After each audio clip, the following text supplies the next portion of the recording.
Before we get started, I'm curious, have you used ChatGPT or another AI tool to help make a financial decision? Let us know in the comments. Artificial intelligence is making it easy to accomplish many financial planning tasks, but you still need to use a human. And here to talk with us about that is Ken Smith, the founder of Concierge AI. Ken, welcome. Thank you very much for having me. A pleasure. So, where to begin? Well, there's a lot of discussion about keeping the human in the loop with respect to AI searches, whether it's for a financial advisor or their client. And so let me just explain first off at a high level what that means. Basically, it means that a human engages in both the data input and the review of the data output before any consequential decision is made. It safeguards against mistakes that are made by the AI. It safeguards against what's called hallucinations, where the AI might not know an answer, but it literally just makes something up. And I think most importantly, what it does is it provides context. There's a question that no AI can answer, and that question is why? Why does this search matter to you? Why does this search matter to your organization? And that's a question that only a human can bring into the conversation. So, is your thought that someone could and should use AI for financial planning tasks, but then involve a human in the ultimate decision making? Absolutely, yeah. So if a client brings a printout or what have you of a ChatGPT to a financial advisor, first off, I think that's great. That means that the client is doing their homework. They're not just making a quick decision on an important considered purchase. They're engaging their financial advisor, which is great.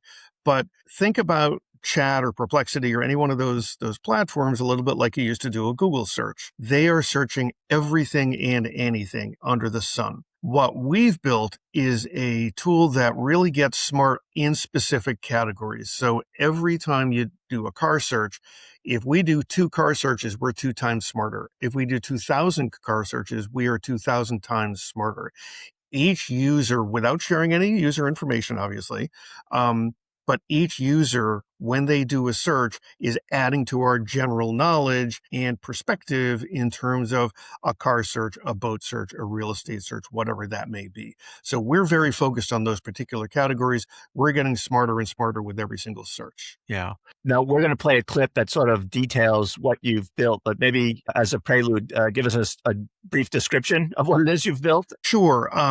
Basically, it's a decision support tool for considered purchase. So if you're looking to buy a new car, fix your car, buy a piece of real estate, etc., first with the obvious predicate, and please read the bottom of our screen, we are not a financial advisory firm. We are not giving financial advice. We are only helping you make a decision support on any considered purchase. So what we do is first we start with, again, creating that perspective. As you'll see in our demo, we ask you basically the why question. What is your strategy? Why are you doing this? Then we ask you to go into a little bit more detail about the item that you may be looking at. So if you're looking at a boat, for example, what are some of the particular features of the boat? We ask you about financial considerations. What's your budget? How much are you willing to spend? How much are you not? And then one of the things that we do that basically none of the other AI platforms do is we have the option, it's not required, but it is an option for you to enter your advisor's name, email, company, etc., so that they then can get a copy of the report. What that means is when the user is done with the search, so the user is doing the search, not the advisor. They're not an unpaid shopping agent, basically. They don't make any money doing these things. They may want to do it, or they may, for good customer service, they may do it, but they're not making money. They're not getting paid to do this. So the client does it, but then they can send that report over to the agent so that when they have a conversation with them, that agent is smart. They know exactly what the client is looking for. They see what all of the options are. And again, we don't just do a search to find, where is there a car that matches your search in the nearest 50 miles or something. We also look at, what are the reliability standards with respect to that particular make and model? What are some other options you might want to think about? So we add a lot of detail that you're not going to get from a basic chat. That's added in whether you input that data or not. And you'll see that when we get to our demo. Yeah. Is that a good segue to the demo? Sure. Let me see if I can do a quick screen share here. This is available on YouTube, so anybody can go back to it and you can take a look And let's see if we can get this going. So hi everybody, my name is Ken Smith. I am the founder of Concierge AI Search, and this is an introduction to our powerful new tool for financial advisors, CPAs, business consultants, and your clients. It's an advanced decision support tool to help your clients save thousands of dollars on considered purchases, whether they're buying, selling, or planning. And it's also designed to keep you as the human in the loop while relieving you of the time and effort of becoming an unpaid shopping agent. So let's get right into it. There are several different components to our system, and I'm going to walk you through each one of them. First, I'm going to walk you through a basic search as if you were a user, and then I'm going to show you how to sign up as an advisor. So let's take a look at a boat search. If you have a client who is considering the purchase of a boat, we would take them to this form here. And as you see from one user right here, I wasn't aware of some of the ongoing costs for a newer boat that this report highlighted, so I bought an older one that we're very happy with for about $33,000 less. And my advisor is happy too. We know that because this advisor talked to the user and said, how about putting a portion of that $33,000 back to work in your portfolio?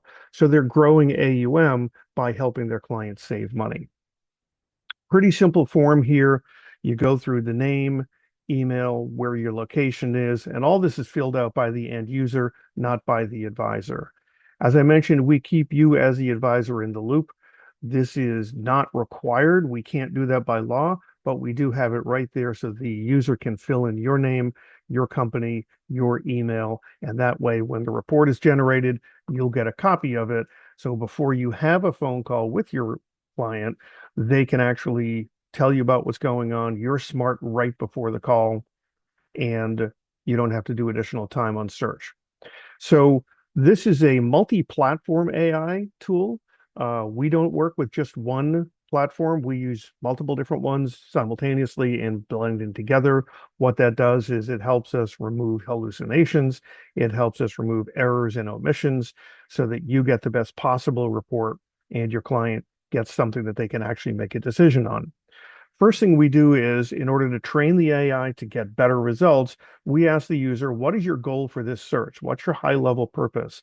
For example, I want to buy a new boat. Or let's say you're in real estate, I want to buy an investment property in Florida. Whatever it is, let's start at a high level. What's your strategy? What's your goal for this search, for this financial decision?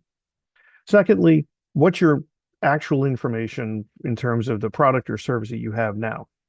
What is your current or desired boat make, year, model, etc.? I've got a 22-foot 2015 Bayliner.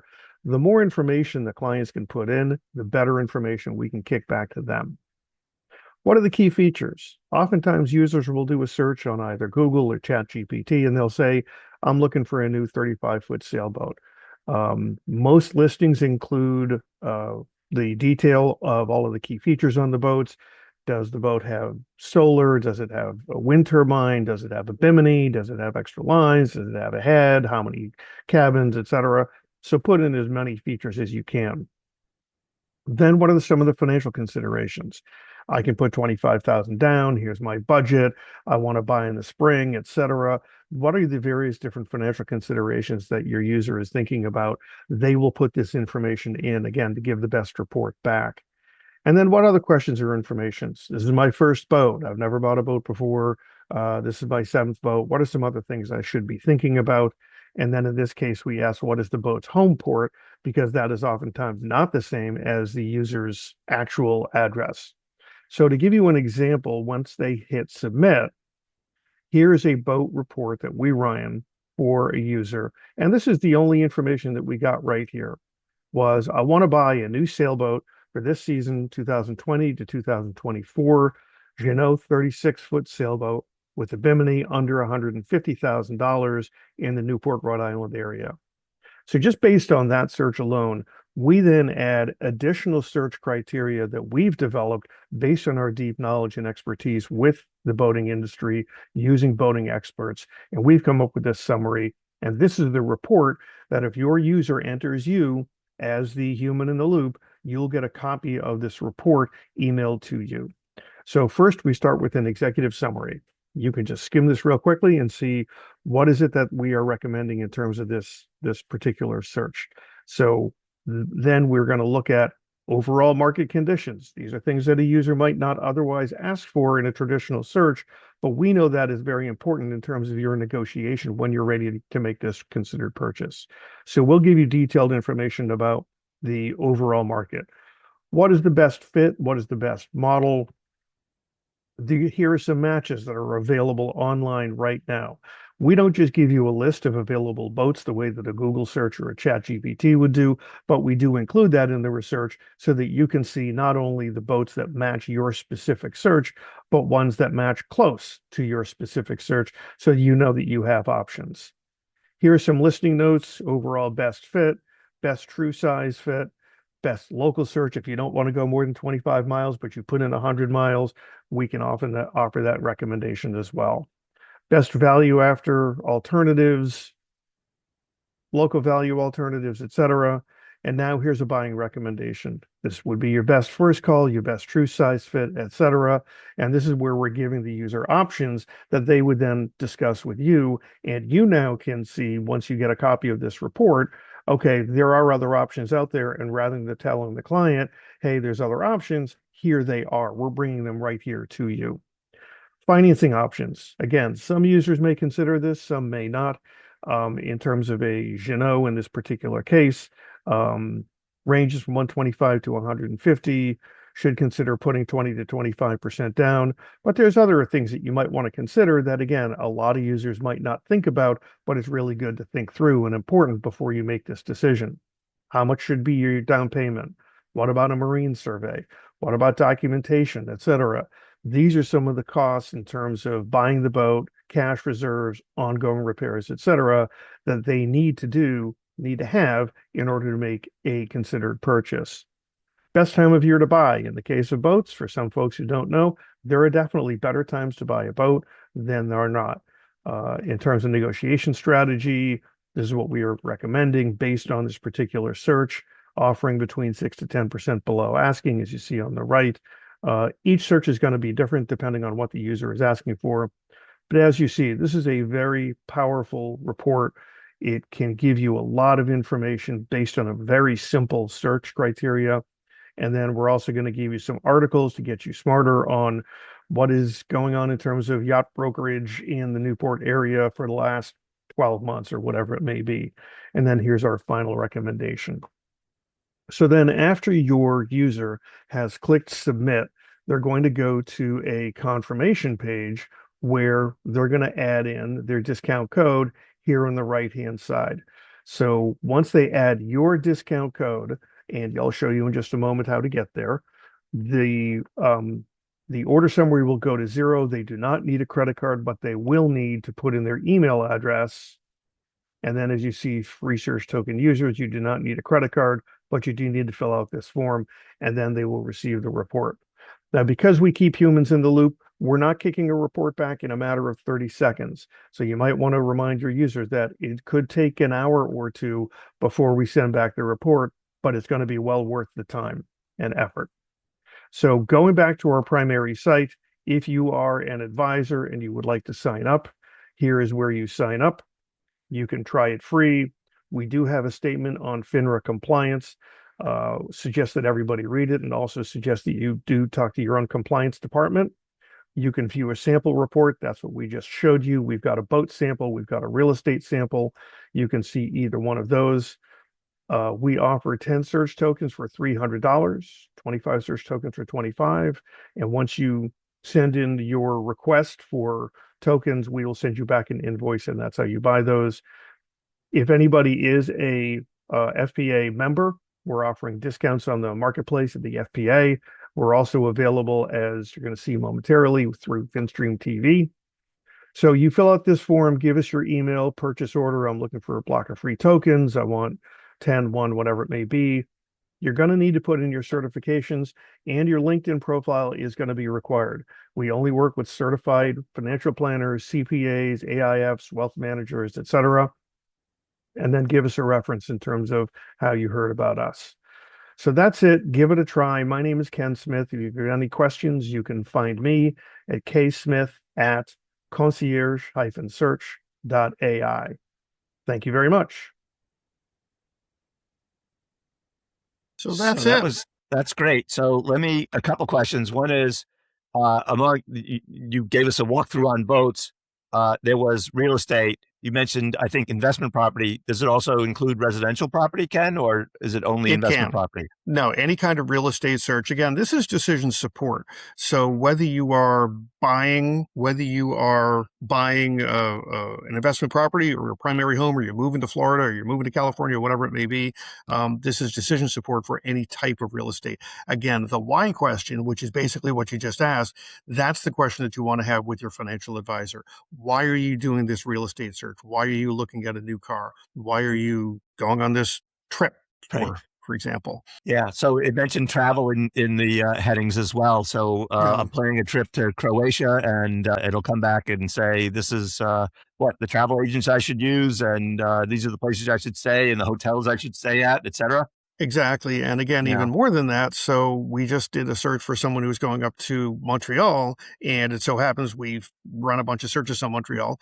So we are finding, for example, there's a citywide pass that will get you into every museum in Montreal for like $15, and you don't have to wait in line. Those are the kinds of things that we want to try to deliver for our clients. We can't in every case, but again, and there's a similar citywide pass in Paris, for example. Not waiting in line is a key thing if you're on vacation, especially with your family. Yeah. And so finding those kinds of things where our search is not just, I want to go to Paris, and it's going to return, a Google or a chat search is going to return, well, here's the best price on an airline ticket. Here's 3 hotels, etc. Okay. How do I get to see the Mona Lisa without waiting in line? Yeah. Here's the way that you can do it.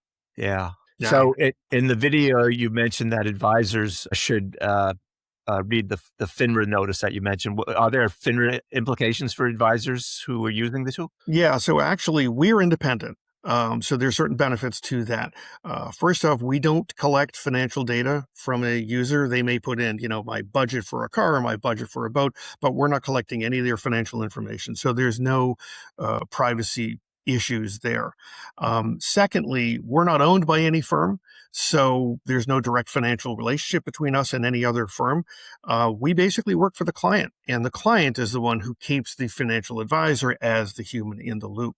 So the only rule that applies to us, the only FINRA rule, is 2210, and that respects to communicating with the general public. The example I give is, if you ask a client to run a budget on Microsoft Excel, are you endorsing Microsoft or endorsing Excel? No, not really. You're showing your client, hey, here's a tool, go run a budget, bring it back to me, and let's have a conversation. So there's really no significant FINRA issues. We do have a compliance statement. And as we always say with any financial advisor, check with your own compliance department. But we're in discussions with multiple different large-scale firms, and they are in the process of approving us for reimbursement by an advisor. Again, we're just an independent tool that you can recommend to your clients. Yeah. So when you think about where this fits in an advisor's technology stack, how would you characterize that? Again, we're an independent tool, so it's not something that would plug directly into your stack. We're not collecting the client data, so it would not be part of your CRM. We would be something where the advisor would basically go to our site, purchase a block of search tokens, and then hand those tokens out to either a client to keep them on plan, or in a lot of cases, we're seeing advisors who are handing out the tokens to a prospect, so the prospect can go save money on a considered purchase even before they've signed up with that particular advisor, basically building the trust. So helping that person save money even before they become a client. Now, when you turn back around and say, hey, I helped you save $33,000 on this boat search, how about putting a portion of that money to work with me? That's a very different discussion. You're really establishing the financial trust that you know how to make good financial decisions. Here's a tool that will save you a lot of money. Now let's work together. I can save you even more, or I can make you even. Yeah. So I think you've already hinted at the answer to this question, which is around, I am a client. I've done a search for an investment property. I use ChatGPT. I bring it to my advisor. I'm guessing what you would say is that's somewhat insufficient given all the platforms that you're using to come up with a 7-page plus report on considerations and ideal outcomes. Yeah, what I would say is not necessarily insufficient, but it's general. it's broad. It's not necessarily got the detail. As I mentioned, we designed our system to focus down on categories. So if you do a real estate search on our system, you were leveraging the search of thousands of other users who also did a real estate search, and we're getting smarter every single time. So again, it's really the difference between like just an executive summary and a 7-page search report. Yeah. Yeah. For folks who don't have an advisor, what's your advice to them when they use this tool? Find one. Unless you are a professional financial advisor. Look, I've been in software development, for 25, 30 years. I'm not a financial advisor. I have one. I have somebody who does that for me. Everybody's got their own skills. And especially with today's financial world, it is so complex. The rules are changing. The tax laws are changing all the time. Having the human in the loop, again, whether you're using AI or not, having that person as part of your life portfolio, if you will, the number of advisors, everybody's got a doctor, everybody's got a lawyer. You really should have a financial advisor. And I know a lot of people look at, for example, the 1% fees. Some advisors have less, some have more, et cetera. When you look at the benefits that you get over a prolonged period of time, 10 years, 20 years, et cetera, I think you'll see that as well worth it. Yeah. At least it was for me. I can only speak for myself. Yeah. So I want to remind our viewers and listeners that if you have thoughts about this tool, the tool is now available on FinStream.tv's website for you to use and benefit from. And ultimately, Ken, I think one of the key outcomes would be to pay the best price for the item that you're shopping for, potentially, or find the best fit and the best price for what you're shopping for. Is that fair to say?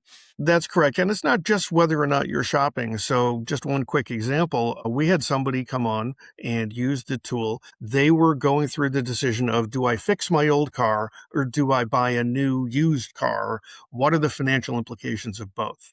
And so our report actually came back, fixed the old one, and that saved them $12,000 versus buying the new one. So again, it's whether you're buying, you're selling, or you're just planning. It doesn't have to be that you're looking to buy something right now.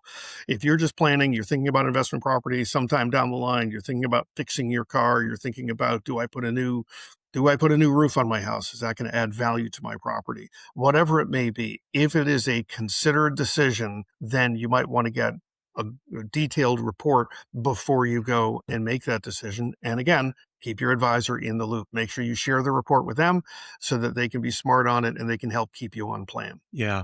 So obviously you cover many of the major buying decisions that people have: houses, boats, vacations, et cetera, travel. What's next? What other major decisions, tools will you be putting up on the website, if any? We're going a little slowly. What we want to see is what people ask us for. So we launched without real estate on, actually. And the reason that we added real estate was because we had so many users asking us, hey, can this thing get smart on real estate? So we were seeing a lot of general searches that were related to real estate. So we decided, okay, we need to write some algorithms to get smart on real estate. And then we launched that module. So anybody can run any type of search. If you go to the general search page, put in whatever it is, any type of financial decision that you're making, you can put it in there. When we see 100, 1,000, whatever it may be in a particular category, that tells us, okay, there's a lot of users that are interested in getting smarter on this particular category. We're going to write some more algorithms and we're going to get smart on that category. So we're kind of getting the user feedback through the general search form. And as that evolves, we'll put in new categories. Yeah. A reminder to viewers and listeners, if you like this video, be sure to like it, subscribe, share it with your friends and neighbors and relatives. If you have a question or a comment, add it to the comment field. And if you have a question for Ken, be sure to add it there, and we'll make sure that Ken answers your question here on the YouTube channel. Ken, anything that we missed as we're talking about your new tool? No, I don't think so. It's as AI evolves, I think this whole discussion of human in the loop, what is AI? Everybody's concerned it's going to take jobs, it's going to take over the world, et cetera. It's really not. People had similar concerns when the World Wide Web started to develop. AI is certainly more powerful, but I think the more that you keep the human in the loop, and that's where, we're seeing, there was a report today, Ford Motor Company had a real problem with their quality, apparently. This is just news that I read. And so they had to bring in some engineers. They had to bring engineers they had let go back into the shop to solve the quality problems. That's a human in the loop.